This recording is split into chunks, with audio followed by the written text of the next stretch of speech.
एक एक्ट्रेस जिसकी मौत की कहानी 12 साल से अनसुलझी है। एक एक्ट्रेस जिसको 23 साल की उम्र में दर्दनाक मौत मिली। साल 1989 में उड़ीसा में एक लड़की का जन्म होता है। जब वो पैदा हुई, किसी को अंदाजा नहीं था कि शोहरत उस लड़की के कदम चूमेगी और 17 साल की उम्र में वो मॉडलिंग की दुनिया में फेमस हो जाएंगी, एक फेमस चेहरा बन जाएंगी। वो तारीख थी 22 अक्टूबर, साल था 2012 और दिन था सोमवार का। घड़ी की सुई 7:50 के आसपास का वक्त दिखा रही थी जब उस एक्ट्रेस मॉडल के पति घर से ऑफिस जाने के लिए निकलते हैं। वो एक्ट्रेस भी अपने पति को छोड़ने के लिए दरवाजे तक आती है, लेकिन इसके बाद कुछ ऐसा हुआ जिसने सबको दहला दिया।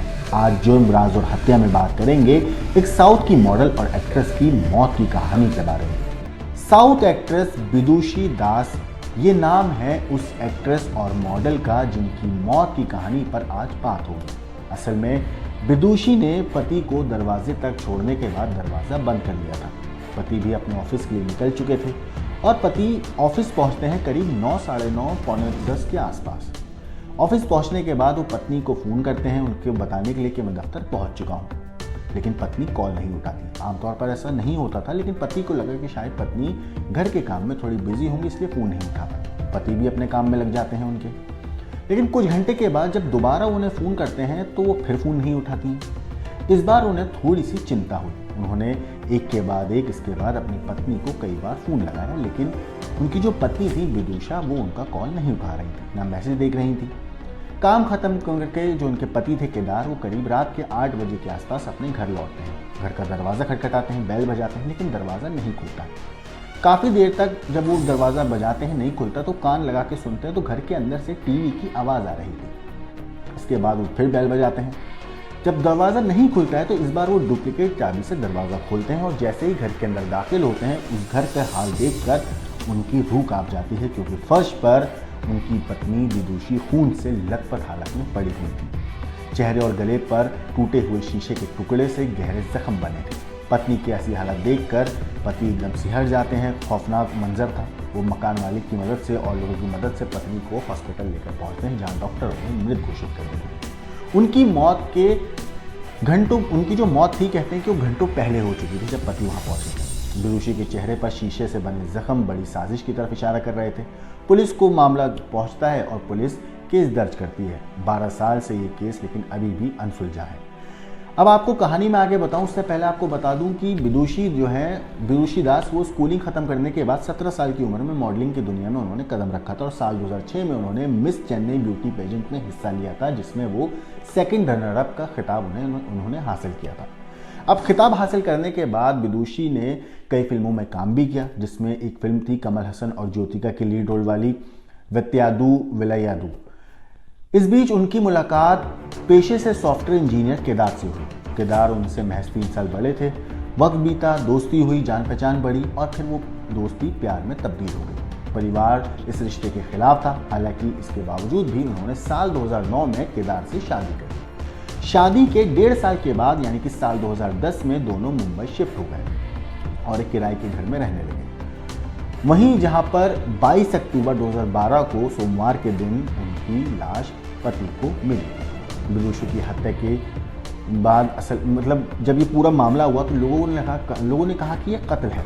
असल में लाश मिलते ही उनका शव मुंबई के जे हॉस्पिटल में पहुंचा दिया गया था। जब विदुषी का पोस्टमार्टम हुआ तो पता चला कि मौत धारदार हथियार से कटने की वजह से हुई है और ज़्यादा खून बहने की वजह से हुई। गले पर लगी गहरी चोट और उन्हें हेमरेज का शक लगा था। फॉरेंसिक एनालिसिस के लिए मृत विदुषी के नाखून और बालों को भी एग्जामिन के लिए भेजा गया। पोस्टमार्टम रिपोर्ट के अनुसार विदुषी की मौत 22 अक्टूबर की सुबह की हो चुकी थी। फॉरेंसिक एक्सपर्ट्स के साथ घटनास्थल पर पुलिस पहुंची।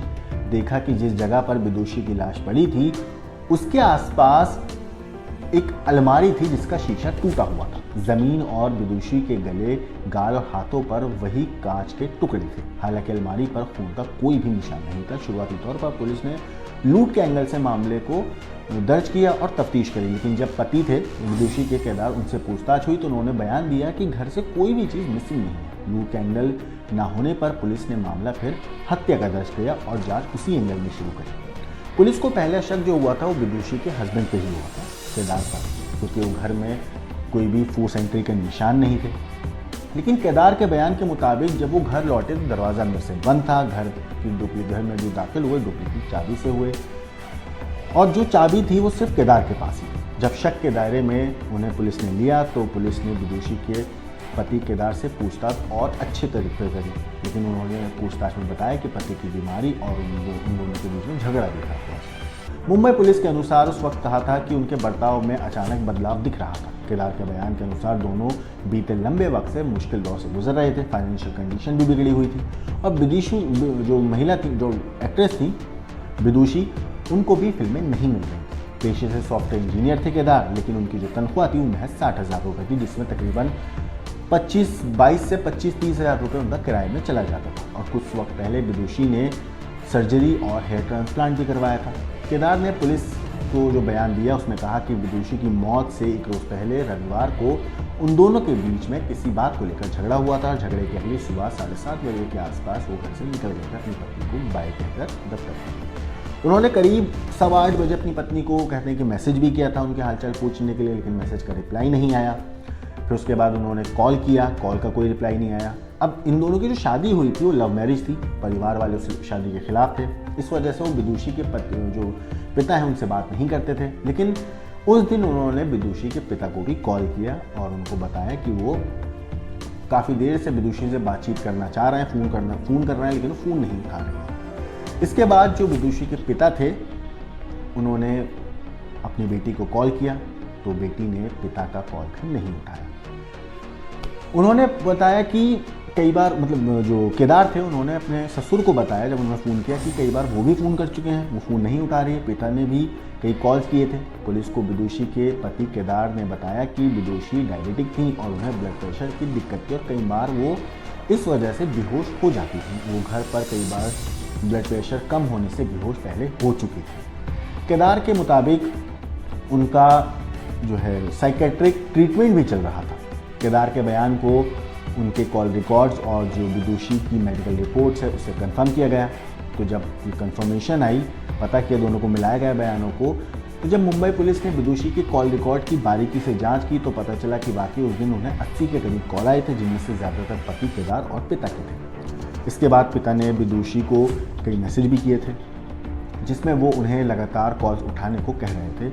वहीं कई दिनों से काम की तलाश में चल रही विदुषी को मैसेज के जरिए कई मॉडलिंग ऑफर्स भी मिले थे।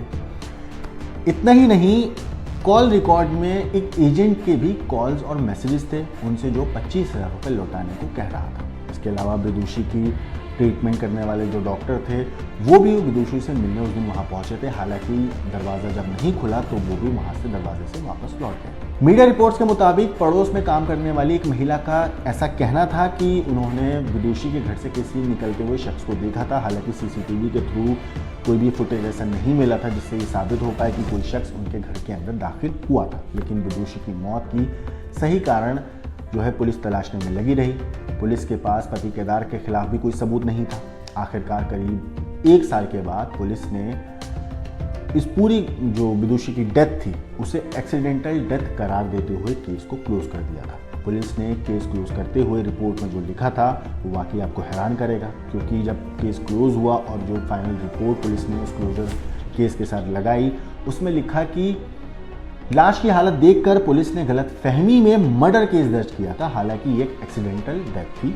उस रोज़ विदुषी का ब्लड प्रेशर लो होने से बेहोश होकर अलमारी से टकरा गई होंगी, जिससे कांच के टुकड़े उनके शरीर पर लग गया होगा। और कई लोगों ने इस रिपोर्ट और एक्सीडेंटल डेथ के दावे को बिल्कुल नकार दिया था।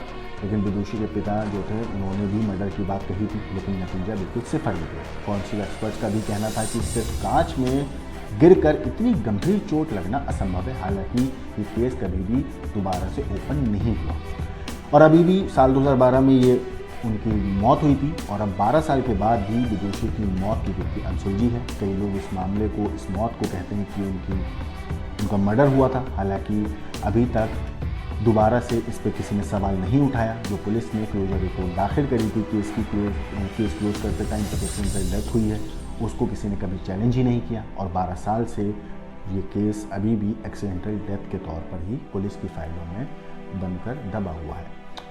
इस पूरी चीज़ के ऊपर आपकी जो भी राय है, आपका जो भी कहना है, हमें कमेंट करके ज़रूर बताइएगा। बाकी देश और दुनिया की क्राइम की खबरों के लिए देखते रहिए।